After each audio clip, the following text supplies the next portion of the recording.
यहाँ पर आपका क्वेश्चन देखेंगे तो क्वेश्चन में आपको यहाँ पर बताया जा रहा है कि जो वर्नाकुलर प्रेस एक्ट कब लागू किया गया था। पहला क्वेश्चन है दोस्तों, वर्नाक्यूलर एक्ट कब लागू किया गया था। ठीक है, इस तरीके से क्वेश्चन है। पहला ऑप्शन यहाँ पर 1872 ईस्वी, दूसरा ऑप्शन है 1875 ईस्वी, तीसरा ऑप्शन है दोस्तों आपका 1878 ईस्वी, चौथा है 1880 ईस्वी। ये चारों ऑप्शन यहाँ पर आपको दिए गए हैं। इन चारों ऑप्शनों में से आपको करेक्ट आंसर पता होना चाहिए कि इसका करेक्ट आंसर क्या रहेगा। ठीक है, तो इसका जो क्वेश्चन है, इसका करेक्ट आंसर की अगर हम बात करें तो यहाँ पर आपका ये क्वेश्चन मोस्ट इंपोर्टेंट है, सोशल साइंस सब्जेक्ट से रिलेटेड, और यहाँ पे 100% ये क्वेश्चंस आएंगे आपकी मैट्रिक बोर्ड एग्जाम 2026 में। ठीक है, तो सबसे पहले इसकी अगर बात करें इसके राइट आंसर की, तो जो है वर्नाक्यूलर एक्ट 1878 में जारी किया गया था। तो ये राइट आंसर आपका ऑप्शन नंबर स इसका करेक्ट आंसर हो जाएगा, जो कि आपका ऑप्शन नंबर स में करेक्ट आंसर 1878। ठीक है, ये क्वेश्चन आपका पहला कंप्लीट हो जाता है। चलते हैं सेकंड क्वेश्चन की तरफ। सेकंड क्वेश्चन है, गुलामगिरी पुस्तक के लेखक थे। जी हाँ दोस्तों, यहाँ पर पूछा गया है गुलामगिरी पुस्तक के लेखक यहाँ पर कौन थे और जिनके बारे में आपको यहाँ पर बताना है।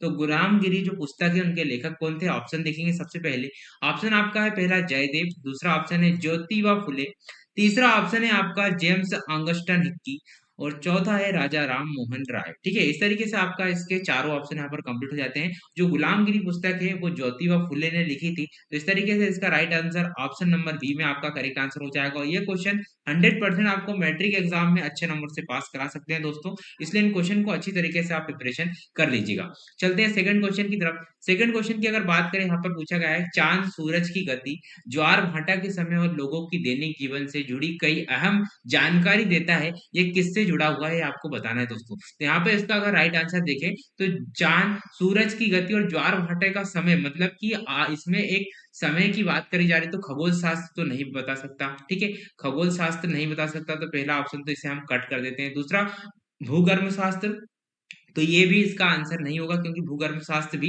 जो है जानकारी नहीं दे सकता, दैनिक जीवन के बारे में जानकारी नहीं दे सकता। बट जो पंचांग है, पंचांग एक ऐसा वो भाग है या वस्तु है जो हर चीज की जानकारी यहाँ से दे सकते हैं, या कोई विधि हो या फिर कोई सी भी जानकारी हो या कोई तिथि हो, तो उसकी जानकारी हम पंचांग से निकाल सकते हैं। तो इसका आंसर करेक्ट आंसर आपका पंचांग हो जाएगा दोस्तों। इस तरीके से इसका राइट आंसर हो जाएगा। ठीक है, चलते हैं सेकंड क्वेश्चन की तरफ। क्वेश्चन नंबर 4 जो कि आपका इस वीडियो में रहने वाला है। क्वेश्चन को अच्छी तरीके से आप प्रिपरेशन करें, क्योंकि 100% यहाँ से आपको जो है मैट्रिक बोर्ड एग्जाम में क्वेश्चन देखने को मिलेंगे। 100% यहाँ से क्वेश्चन आएंगे। क्वेश्चन है, इस्लामी कानून और सरिया के विद्वान को कहते हैं। इस्लामी कानून और सरिया के विद्वान को हम यहाँ पर क्या कहते हैं, ये आपको बताना है दोस्तों। तो सरिया के विद्वान को हम यहाँ पर क्या कहते हैं, यहाँ पर पूछा जा रहा है। तो देखते हैं इसका करेक्ट आंसर। करेक्ट आंसर में सबसे पहले हम ऑप्शन देखें तो पहला ऑप्शन है काजी, दूसरा ऑप्शन है उलमा, तीसरा ऑप्शन है इमाम, चौथा ऑप्शन है खलीफा। ये चार ऑप्शन दिए गए। खलीफा कुछ अलग तरीके से यहाँ पर दिया गया है, पर इसका हम देखेंगे कि इसमें राइट आंसर इसके क्या रहेंगे दोस्तों। ठीक है, तो इसमें हम देखते हैं इसका राइट आंसर क्या रहता है। इसमें यहाँ पर चार ऑप्शन आपको मिल रहे हैं, और इन चारों में से आपको करेक्ट आंसर भी देखना है कि इसका करेक्ट आंसर क्या रहेगा और किस तरीके से हम आंसर को लगाएं ताकि आपको फुल में से फुल नंबर मिले। ठीक है, तो देखते हैं इसका करेक्ट आंसर। राइट आंसर की अगर हम बात करें इस क्वेश्चन में, तो राइट आंसर आपको देखने को मिलेगा कि जो उलमा होता है वो इस्लामी कानून और सरिया के विद्वान को उलमा कहते थे। ठीक है, तो इसका ये करेक्ट आंसर आपका हो जाएगा। चलते हैं आप सेकंड क्वेश्चन की तरफ। सेकंड क्वेश्चन है आपका यहाँ पर है, एक पेशिया किताब बेचने वाले को कहते हैं। एक पेशिया जो किताब बेचते थे उन्हें हम यहाँ पर क्या कहते हैं, ये आपको बताना है दोस्तों। तो यहाँ पर जो एक पेशिया किताब होती थी उन्हें हम क्या बोलते थे, ये आपको बताना है। तो यहाँ पर देखेंगे आप, तो आपको यहाँ पर भी चार ऑप्शन मिलेंगे। पहला है फेरी वाला, दूसरा चेम्पमैन, तीसरा है बुक सेलर, या चौथा है जिल्द साज। ठीक है, ये चार ऑप्शन यहाँ पर दिए गए हैं। तो जो यहाँ पर आप देखेंगे, आप बेचने वाले को चेप चेप मॉन कहते थे। तो इसका राइट आंसर आपका हो जाएगा option number B. Option number B का इसका करेक्ट आंसर हो जाएगा। और इस तरीके से अगर आप क्वेश्चन को कवर करेंगे तो आप मैट्रिक बोर्ड एग्जाम में 100% अच्छे नंबर से पास होंगे दोस्तों। तो ध्यान से इन क्वेश्चन को पढ़ लीजिएगा। क्वेश्चन, अगला क्वेश्चन है, अमर जीवन नामक आत्मकथा किसने लिखी थी।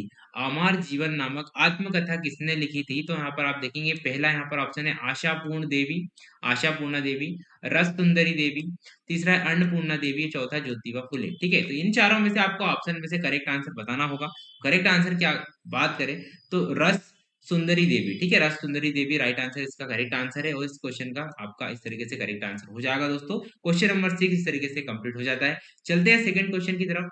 सेकंड क्वेश्चन अगर देखें तो किताब है भिन्न-भिन्न आती मक्खियों की तरह है, यह किसने लिखा है? जो किताब है वो भिन्न-भिन्न आती मक्खियों की तरह होती है, यह किसने लिखा है दोस्तों ये आपको बताना है। तो देखते हैं हम इसका राइट आंसर क्या रहने वाला है इस क्वेश्चन में। तो अगर आप देखेंगे पहला ऑप्शन यहाँ पर है इसरेयम ई रैशम, दूसरा है मार्टिन लूथर ने, तीसरा है महात्मा गांधी जी ने, या चौथा है शेक्सपियर ने। ठीक है, ये अलग तरीके से थोड़ा-सा यहाँ पर मिसस्पेलिंग हो सकती है, मतलब मिसप्रिंटिंग हो सकती है। तो यहाँ पर इसका राइट आंसर की अगर बात करें इस क्वेश्चन की, तो रेशम ई रेशमम ई रेशम्स। ठीक है, तो आर नंबर का राइट आंसर है। थोड़ा यहाँ पर लैंग्वेज थोड़ी हो सकती है, पर यहाँ पर ये क्वेश्चन आपके लिए इंपॉर्टेंट है। मैट्रिक बोर्ड एग्जाम 2026 में ये क्वेश्चन अधिकतर आएंगे और 100% आपको यहाँ पर बेनिफिट देकर जाएंगे। ठीक है, चलते हैं सेकंड क्वेश्चन की तरफ। सेकंड क्वेश्चन यहाँ पर आपका आया हुआ है कि यहाँ पर पूछा गया है आपका क्वेश्चन नंबर 8 है, निम्नलिखित में से खनिज है, आधात्विक खनिज के बारे में यहाँ पर पूछा गया है दोस्तों। पहला ऑप्शन है लोहा, दूसरा ऑप्शन है मैग्नीज, तीसरा है तांबा और चौथा है अभ्रक। ठीक है, अभ्रक। तो यहाँ पर चारों में से आपको करेक्ट आंसर पता होना चाहिए। चारों में से अगर देखें तो इसका करेक्ट आंसर क्या रहेगा? इसमें जो है आधात्विक खनिज के बारे में आपको जानकारी देनी है कि आधात्विक खनिज यहाँ पर क्या है। ठीक है, तो देखते हैं इसमें जो है, इसमें से आधात्विक खनिज क्या रहता है। ठीक है, तो इसका करेक्ट आंसर हमें देखना होगा तो किस तरीके से हम इसे आगे भी और इसका राइट आंसर लगाएंगे। ठीक है, तो देखते हैं इसका राइट आंसर क्या रहता है कि यहाँ पर आध्यात्मिक खनिज क्या मांगा गया है। देन आज की जो क्वेश्चन है वो आपके लिए मोस्ट इंपोर्टेंट है, क्योंकि आने वाली जो मैट्रिक बोर्ड एग्जाम में आपको यहाँ से बहुत ही इंपॉर्टेंट और लाभ मिल सकता है। आने वाली मैट्रिक एग्जाम में आपको यहाँ पर बहुत सी सारी चीजें जो है वो आपको यहाँ पर पता होगी, और इसी के माध्यम से आप आगे चलकर एक जो है अच्छे नंबरों से पास हो सकते हैं। ठीक है, तो करते हैं स्टार्ट और देखते हैं सेकंड आपका जो क्वेश्चन कौन सा है।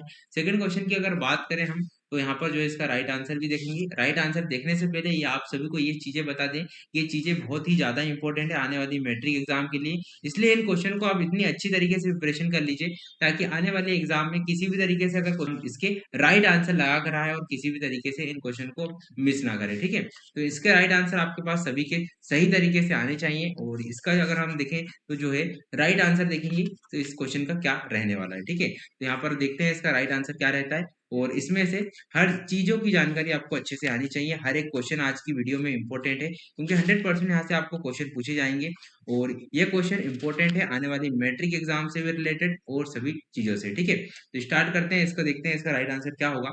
तो अगर बात करें इस क्वेश्चन का राइट आंसर, तो इसमें जो अभ्रक होता है वो यहाँ पर जो है एक आध्यात्मिक खनिज होता है। तो राइट आंसर आपका ऑप्शन नंबर घ करेक्ट आंसर हो जाएगा। चलते हैं आप सेकंड क्वेश्चन की तरफ। सेकंड क्वेश्चन है क्वेश्चन नंबर 9, मैग्नीज का उत्पादन किस राज्य में सबसे अधिक हुआ है? जो मैग्नीज का उत्पादन होता है वो किस राज्य में सबसे अधिक पाया जाता है? तो पहला ऑप्शन है बिहार में, दूसरा है पश्चिम बंगाल, तीसरा है ओडिशा और चौथा है मध्य प्रदेश। तो आपको पता है कि जो है मैग्नीज का सबसे अधिक उत्पादन जो है यहाँ पर ओडिशा में किया जाता है। तो इसका करेक्ट आंसर भी आपका ओडिशा हो जाएगा, जो कि ऑप्शन नंबर ग कंप्लीट आपका आंसर क्या रहता है।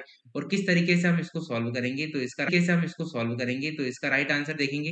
राइट आंसर अगर देखें तो यहाँ पर पूछा गया है क्वेश्चन कि जो है 50% तांबा किस राज्य में उत्पादित करते हैं? तो जो है 50% तांबा जो है यहाँ पर जो है मध्य प्रदेश में होता है, इसके बाद अदर क्षेत्र में होता है। ठीक है, तो राइट आंसर ऑप्शन नंबर का इसका करेक्ट आंसर हो जाएगा तांबा। राइट आंसर जो कि आपका इस क्वेश्चन का रहने वाला है।